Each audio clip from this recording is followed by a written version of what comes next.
Over the years, I've done 3D relief carvings in softwood, hardwood, aluminium, brass, even on rotary devices, on some of the best machines on the market, as well as some of the cheapest. And in today's video, I'm going to share with you my top tips, not only to get better quality from them, but also to do them even quicker. So let's dive in.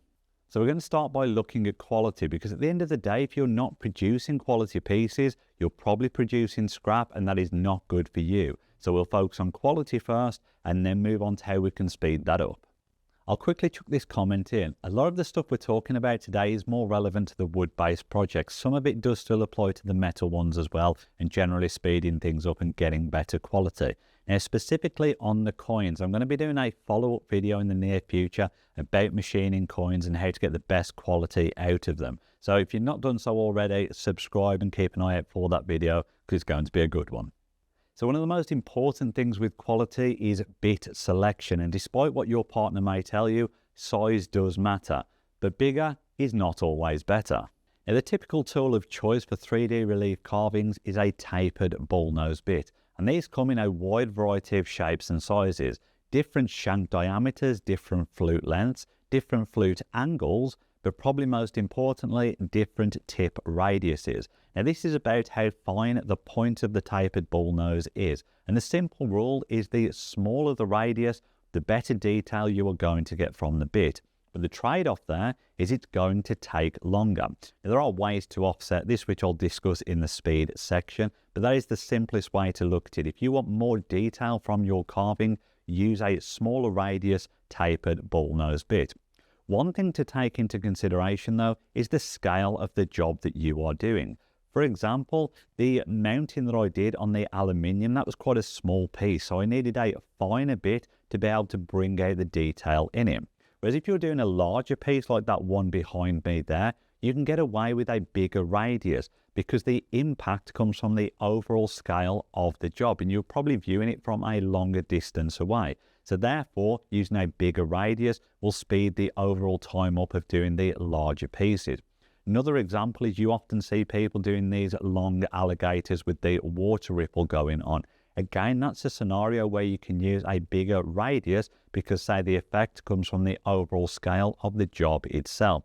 And in fact, if you are doing something that doesn't have many sharp edges or many steep sides, well, you can even get away with just using a normal bullnose bit. For example, these ripple pieces over here, these are just done using a normal bullnose, and therefore they can basically do the job much quicker because the head is larger. But for something like the Grand Canyon piece that I've got going on here, I wanted the fine detail, the sharp edges of the cliff faces and the rocks going on in there, so I used a much smaller one in order to achieve that. So that is the simplest rule, as I say, when looking at your bits. The size of the radius of the tip is basically going to define the detail you'll get from the job. Now, another big factor in terms of quality is the material selection. Now, I'm ignoring metals for the moment because I know a lot of you typically do these in wood, and I also do more in wood than I do in metal. Now, when it comes to selecting a material, typically people will start in something like pine, a softwood, just because they want to see what it comes out like. Now, the thing to remember with your different types of wood is the density of the wood and the grain structure within it. Something like pine has a very loose grain structure, and therefore what actually happens is when you're machining, you can actually lose detail in it because of the softness. Things can break off much easier. I'm not saying you can't get good results in pine. I have still done it myself. You just have to be more careful with the type of 3D relief you are engraving. Something that is flatter over a broader surface is going to work better than doing something that is high detail like the Grand Canyon piece behind me. Now, so the opposite end to softwoods is therefore going to be hardwoods. It doesn't always mean that every hardwood is going to get you better results, but it does typically mean you're going to have a better structure from the fibers of the wood to do more with it. Now, one of my preferred choices is something like sapele. The grain structure on this is much closer together. You can get better detail out of it without risking damage or breaking things. Whereas something like oak, even though that is considered a hardwood, the grain structure in it is more coarse, and therefore it still has a higher tendency to, as I say, have breakages, even though it is a hardwood. Again, you can still get great pieces out of it, but you have to consider the type of job that you are doing. Now, one of the biggest issues and complaints I see when people are doing 3D relief carvings is the lines being left in the job. This is all down to your step over. Now, the step over is basically the overlap every time it is doing a pass back and forth. Now, when you're doing normal CNC jobs and using end mills, you'll probably have a higher step over, like 30, maybe 40%. But when we're talking about tapered bullnose bits and fine detail on your relief carvings, that needs to come much lower. I typically run between 8 and 12% depending on the job that I am doing. If I want super fine detail like the canyon, looking at the lower end, sometimes I'll even go lower than 8%. But if it's a smoother overall design, then you can go to the higher end of that percentage. But as I say, 8 to 12% is usually the best operating range. Now, of course, the trade-off to that lower step over is the job is going to take longer. So you do have to bear that in mind. But one big benefit to having a much smaller step over is it actually minimizes the amount of cleanup at the end. So by putting the effort in first and sacrificing the time up front, you're probably going to save yourself a lot of time at the end of the job trying to sand up and clean those lines. So whilst there is a trade-off, it's actually easier to do the lower step over and minimize the amount of manual work you have to do at the end. Now, when we are talking about leaving lines and cleaning things up, another big tip that I can give you is go across the grain, go at an angle to the grain. When we have wooden projects and in woodworking in general, the rule of thumb is always to go with the grain for best results. However, when you are doing 3D relief carvings, I find the best thing to do is actually go at a 45-degree angle to the grain. This leaves less fray and bits at the end to be sanded off, and sometimes you don't even need to sand it at all. A lot of my jobs, I just run over with a nylon bristle brush to clean a little bit of the fray up and the fluff, and it comes out perfect. So that is one way to, as I say, adjust that speed and trade-off, is to actually put the effort in first, let the machine do all the hard work. It's going to save you time and effort later on using those higher step overs and going at an angle to the grain. Now, the final tip on quality is all about the quality of the original 3D model you are using. 3D models are basically a mesh made up of thousands of tiny triangles or facets, and the more triangles it has, the smoother the flow is going to be, the more detail you are going to get out of it. When you're looking to download a file, a good indication is typically the size of the file. The larger the size file, the more detail and quality it's going to have within it. Now, when it comes to actually working with those models, if you are using a lower resolution model, there are some things you can do to help. For example, in software like Carveco and others, you have smoothing features. You can adjust the smoothness of the 3D model, and if you have any awkward sharp edges, it can just start to blend those out and smooth everything out to make it a much cleaner piece overall. Now, when we are talking about things like the topography maps behind me here, these can actually be sourced in different definitions or in different qualities. Now, something like that Grand Canyon I got from, I think it was Topo Miller, and this maps out in a grid of something like 1 meter or even 3 meters by 3 meters. So when you're talking something that scale and that detail, you're really getting pinpoint precision in all the detail that you are downloading from that file. But if you're looking at other areas of the world where it is maybe less mapped out or mapped out in a lower detail, things may not be as crisp. If you are looking at places to find great quality 3D models, there will be a link up in the corner to a video I previously did telling you about all the best places to either purchase them or find them for free. So check that out after the video. Now, a great solution to get good quality 3D models is to actually generate them yourself. Things like Carveco Maker has an inbuilt AI software that allows you to generate 3D models from existing photographs or even from text prompts like generate me a mountain range with a bear on it. Simple commands like that are going to get you great quality 3D models that you can work with and produce amazing results. Now, when it comes to actually selecting your tapered bullnose bit and judging the quality difference between them, there are a couple of ways to do this. The easiest and fastest way is do it within your CAD CAM software. Use the simulation feature, and that is going to give you a pretty accurate representation of the quality you'll achieve with that bit. You can generate a simulation using one bit, change the bit over, re-simulate it again, and you should be able to clearly see the difference. In fact, you can even open the project multiple times, run the simulation in one bit, run the simulation in another bit, and compare them both on screen at the same time, as I say, to really see the difference between them. Now, the only issue with that is whilst it can simulate the look of your material, it can't actually simulate the fibers and textures of the grain going on. So the best way really to test it is do some small sample pieces. Get a piece of wood and just do some small 3D relief carvings. Do something like a 0.25 radius, run that one, then a 0.5 radius and run that one, a 1 mil radius, run that one. And you will see very accurately the differences going on between the different bits and the quality you will get with them. And that's going to give you the most accurate representation of the differences between the radiuses on your tapered bullnose bits. So as a very quick recap for quality, prioritize the radius of the tip of the tapered bullnose bit. Go as small as possible versus the quality you want to achieve, but also on the scale you are trying to achieve it. The wood will make a difference. Use harder materials with tighter grain structures to get better quality from it. Cut at a 45-degree angle to the grain as well, just to make cleaning up easier. And also use a best quality 3D relief model as possible in order to reflect the quality that you are trying to get. So with quality out of the way, let's move on and talk about how to speed those jobs up, because they can take a very long time. So let's just be clear from the start. To achieve high quality, it is going to take more time. There is no way around that. There is no magic wand. But what we're about to run through is going to save you time on your 3D relief carvings, and we are potentially talking about saving you hours. So it certainly is worth looking at these different settings and ways of doing things.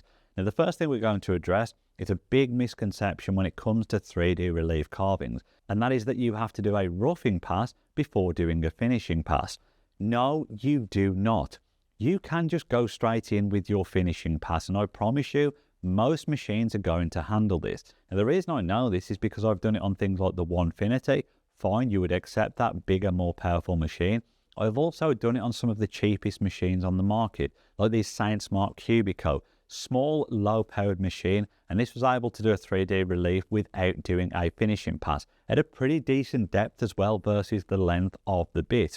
Now, the reason we can do this is because we're doing such low step overs to achieve that quality. So when we are talking of step overs like below 12%, as I mentioned earlier, you can afford to avoid doing the roughing pass because you're basically taking a very thin shaving off every time it goes back and forward.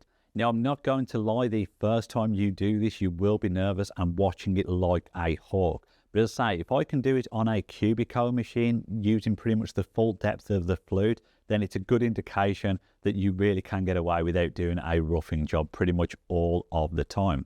Now, obviously, you've got to factor in the flute length as well of your bits and stuff like that. But as I say, because we are literally shaving thin amounts of material off each time, you can't get away without doing a roughing pass. So that's going to save you a chunk of time up front from not doing that. Not only the roughing pass, but not having to change the bits out in the process as well. So again, another little bit of time there that you're going to save overall. And again, because we are talking about shaving a very thin amount off each time, as I said, less than 12% step over, a lot of people don't realize you can really ramp up the speeds of your 3D relief carvings.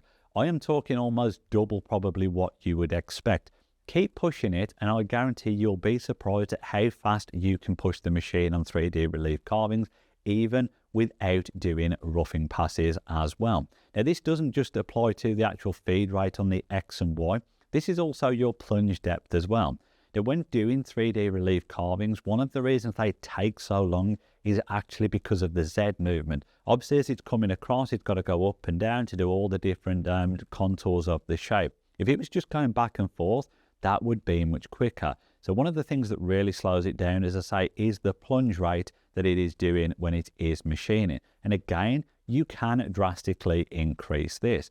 Now, the usual rule of thumb is having your plunge rate at half of the feed rate. But because of doing this approach, and as I say, the slim step over, you can actually probably take that to like 25% of the feed rate, or maybe even 10% of the feed rate. I'm not kidding you here.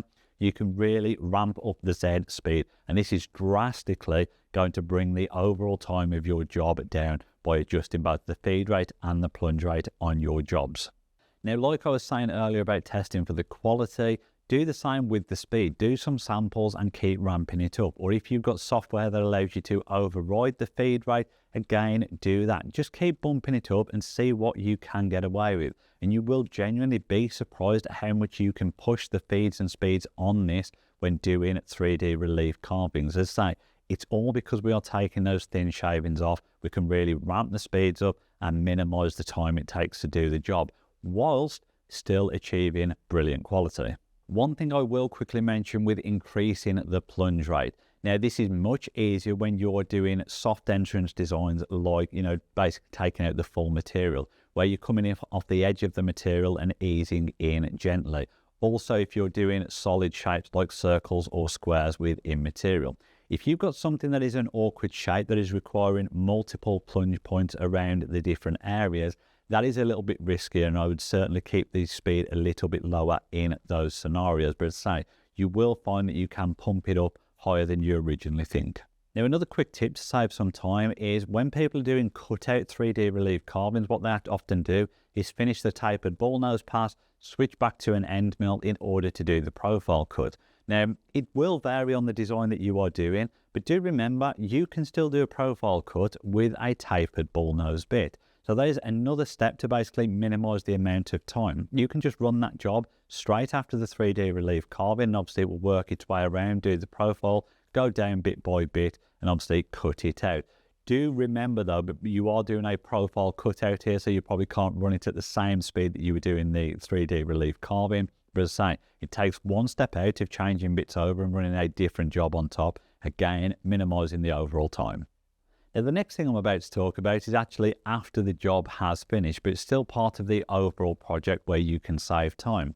Now, in the quality phase of the video, I touched on, obviously, because we're taking thinner passes off, higher quality, going at an angle to the grain, the cleanup at the end is going to be less. And it's all about using the right tool for the job to do any last bit of cleaning up that you may need to do.